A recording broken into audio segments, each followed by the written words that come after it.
Hi! ఈరోజు ఇంకొక వంటకంతో మీ ముందుకొచ్చాను. చూపిస్తాను. ఈరోజు మనము సోరకాయ వడప్పలు చేసుకుందాము.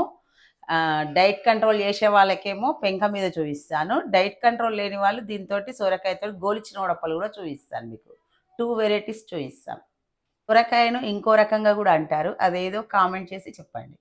సొరకాయకు ఓపిక ఉన్నవాళ్ళు దీనిపైన కూడా సన్నగా గీక్కొని చేసుకోవచ్చు. లేదు అంటే ఓపిక లేని వాళ్ళు ఇలా చిన్న చిన్న ముక్కలు చేసుకొని గ్రైండ్ చేసుకొని కూడా చేసుకోవచ్చు. చేసుకొని బౌల్లో వేసేసుకున్నాను. ఎందుకంటే వాటర్లో వేసేసుకోవాలి. ఇవి బ్లాక్ అయిపోతాయి కదా మనం గ్రైండ్ చేసే వరకు. అందుకోసం నేను మాత్రం గ్రైండ్ చేసుకుంటున్నాను. నాకెందుకంటే ఓపిక లేదు, టైర్డ్ అయిపోయాను కాబట్టి దీంట్లో గ్రైండ్లో వేసేసుకొని గ్రైండ్ చేసేసుకుంటున్నాను నేను మాత్రం. వేసేసుకున్నాం కదా, ఇలా అయిపోతుంది అన్నట్టు. వేసేసుకోవాలి. మనం సొరకాయని గ్రైండ్ చేసి పెట్టేసేసుకున్నాము. దానికి కావాల్సిన పదార్థాలు చూపిస్తాను.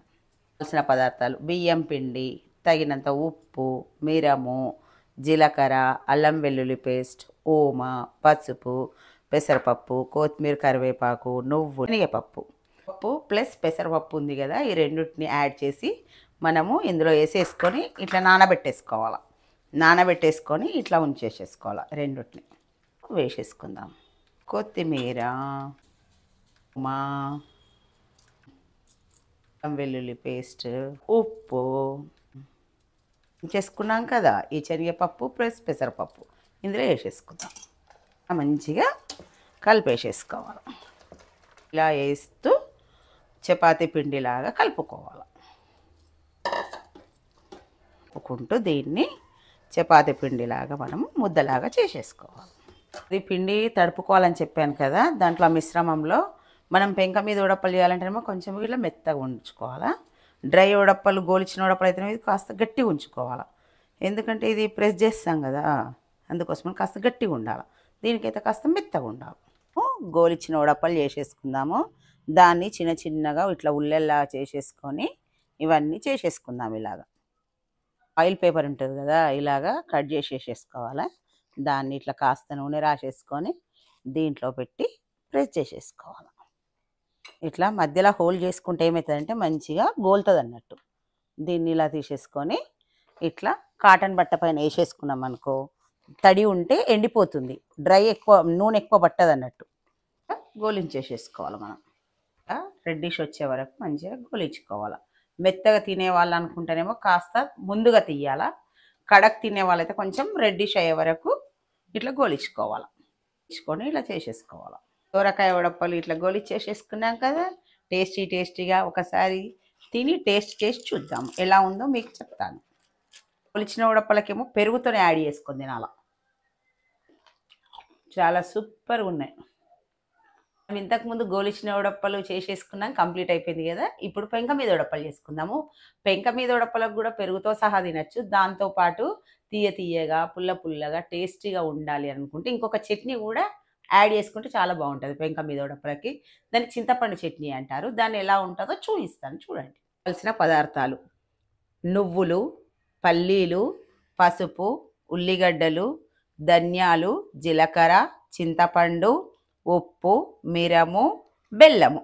చింతపండు చట్నీ ఎలా చేయాలో చూపిస్తాను చెప్పాను కదా. ముందుగా బాండి పెట్టుకొని దాంట్లో కాస్త నూనె వేసుకొని ఉల్లిపాయలు వేసుకోవాలి. ఎందుకంటే పల్లీలు వేసుకుంటే మాడిపోతాయి ఫస్ట్ వేస్తే. ఉల్లిపాయలు వేస్తే ఫస్ట్ గోలుతాయి అన్నట్టు. ఇవి కాస్త గోలిన తర్వాత అప్పుడు మనము పల్లీలు, నువ్వులు, ధనియాలు, జీలకర్ర ఇవన్నీ వేసేసి కాస్త సన్నని మంట మీద గోలించుకోవాలి. ఇక్కడ ఇట్లా రెడ్గా వేగిపోయింది కదా, వేగిన తర్వాత కాస్త పల్లీలు వేసేసాము. ఉల్లిపాయలు వేగిపోయాయి కదా, నువ్వులు కూడా వేసేసుకోవాలి, ధనియాలు కూడా వేసేసుకోవాలి. అన్నిటినీ కలిపి మంచిగా వేయించుకోవాలి. నువ్వులు చిటపటలాడుతుంది కదా, ఇప్పుడు అది అయిపోయినట్టు మనకు కదా. దీంట్లో మనం ఉప్పు, మిరము, బెల్లము, పసుపు వేసేసి మనం చట్నీ కోసం అన్ని ఐటమ్స్ వేయించుకున్నాం కదా, ఇవన్నీ మనం గ్రైండ్ చేసుకోవాలి. ఫస్ట్ గ్రైండ్ చేసుకున్నాక ఒక చుట్టూ తిరిగాక చింతపండు యాడ్ చేయాలి. కాస్త అయిన తర్వాత దీంట్లో చింతపండును కూడా యాడ్ చేసేసుకోవాలి. పట్టేసుకున్నాం కదా, దీనికి తాలింపు పెడదాము. తీసుకుందాము. తాలింపు కోసము ఆవాలు, జీలకర్ర, అది కాస్త కొంచెం వేగాక దాంట్లో కొత్తిమీర, పచ్చని వాసన పోయే వరకు వేగాక పసుపు వేసుకోవాలి. ఫస్టే పసుపు వేసుకుంటే ఇది వేగదన్నట్టు, అందుకోసమని కొత్తిమీర, జీలకర్ర, ఆవాలు వేగిన తర్వాత కాస్త పసుపు వేసేసుకోవాలి. అయింది కదా, దాంట్లో కాస్త పసుపు వేసేసుకుందాం. ఉప్పు రెడీ అయిపోయింది. ఇది తాలింపు వేసేసుకుందాం, కలిపేసేసుకుందాం. మన చింతపండు చట్నీ రెడీ. ఇప్పటి వరకు మనం గోలిచిన వడపలు చేసాం కదా, ఇప్పుడు పెంక మీద వడపలు. పెంక మీద వడపలకి మనము ఈ పేపర్ వాడుకోవచ్చు. ఈ పేపర్ లేని వాళ్ళు రేకు పైన కూడా చేసుకోవచ్చు. అలా ప్రెస్ చేసుకోవాలి. దీనికి మధ్యలో కూడా హోల్ పెట్టేసుకోవాలి. రొట్టెలు అంటుకోకుండా ఉండాలి అంటే తీసుకొని ఉల్లిపాయతోటి రాసేసుకోవాలి, అంటుకోవన్నట్టు వేసేసుకోవాలి. ఆగిపోయింది అన్నట్టు, వేడెక్కింది. దీన్ని ఇలా మరలేసేసుకోవాలి.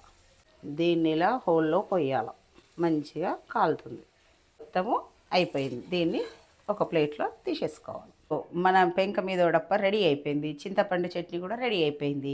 దీనికి కాంబినేషన్ చింతపండు చట్నీ, పెరుగు, ఉల్లిపాయ 3 కలుపుకొని తింటే చాలా బాగుంటుంది. టేస్ట్ చేసి మీకు ఎలా ఉందో చెప్తాను. చింతపండు చట్నీతో ఫస్ట్ తింటున్నాను. చాలా తీయగా, పుల్లగా, టేస్టీగా ఉంటుంది. మీరు కూడా ట్రై చేసి ఇంట్లో ఎలా ఉందో చూసి కామెంట్ చేసి చెప్పండి.